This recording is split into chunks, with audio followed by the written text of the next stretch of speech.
The shift was the undergarment worn next to the skin.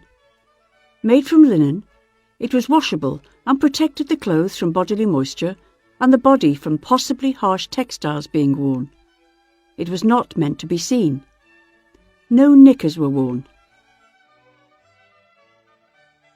Over-the-knee stockings, made from wool, cotton, silk, or a mixture of these yarns, were machine or hand-knitted. They were often decorated at the ankle with a woven design known as clogs.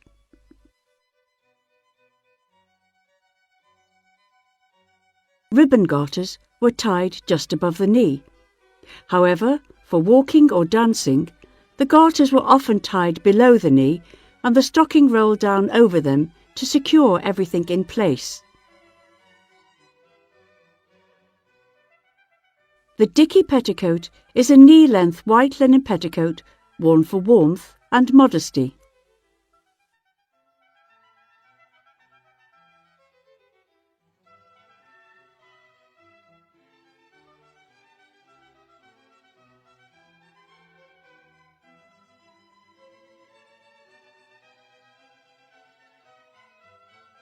Stays were made from layers of linen and boned with strips of baleen.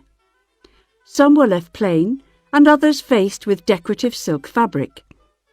They altered the body to the characteristic 18th century shape of upright flat back, narrow conical waist and raised bosom.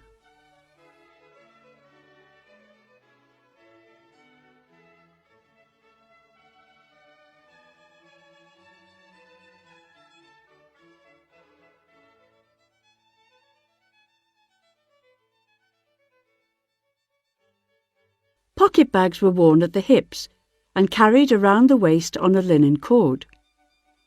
Side openings in the skirts allowed access to them. They were made from plain or decorated fabric, embroidered, or, as in this example, made from a patchwork of pieced fabrics. It was possible to lose your pockets, however, if the ties came undone. Lucy Lockett lost her pocket, Kitty Fisher found it. Not a penny was there in it, only a ribbon round it.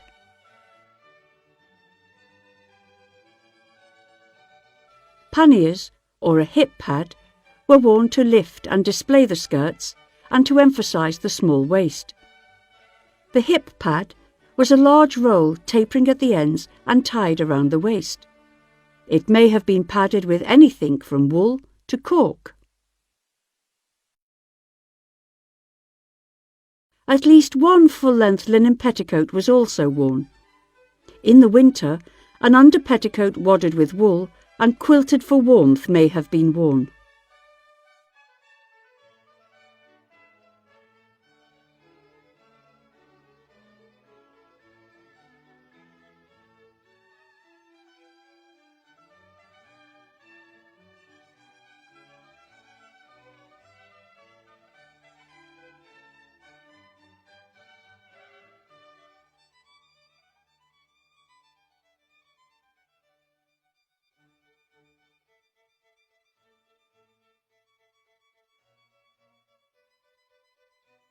During the day, a linen or silk kerchief, or fichu, was worn over the bosom for warmth, modesty, and to protect from the sun. It could be worn tucked into the gown or worn over the shoulders, and sometimes it was crossed over the chest and tied at the back. The stomacher was a decorative panel of fabric that filled the centre front bodice of a gown. It could have been stiffened or just lined, and had 3 pairs of linen tabs at the side to help pin it to the stays beneath. Stomachers could be highly decorated and worn with many different gowns or made of matching fabric.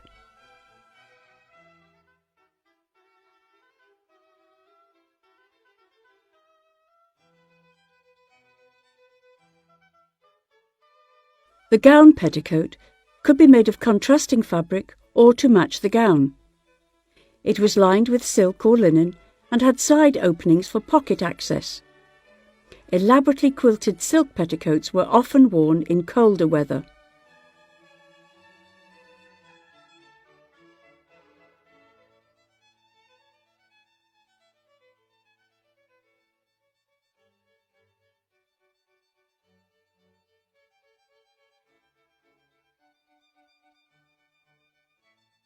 The gown is pinned into place down the side front of the stomacher with straight pins.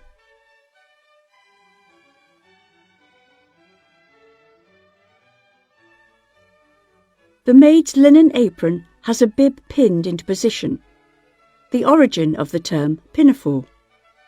She has placed the straight pins in the bib, ready for fastening her mistress's gown.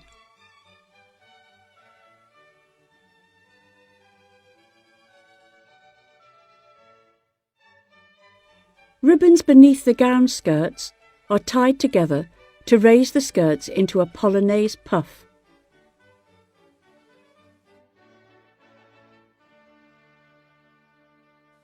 Day caps were worn by all classes and varied from practical to decorative.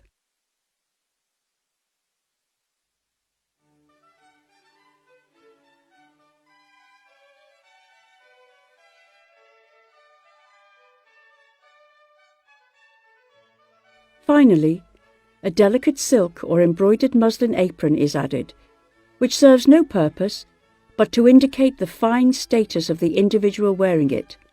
Conspicuous consumption.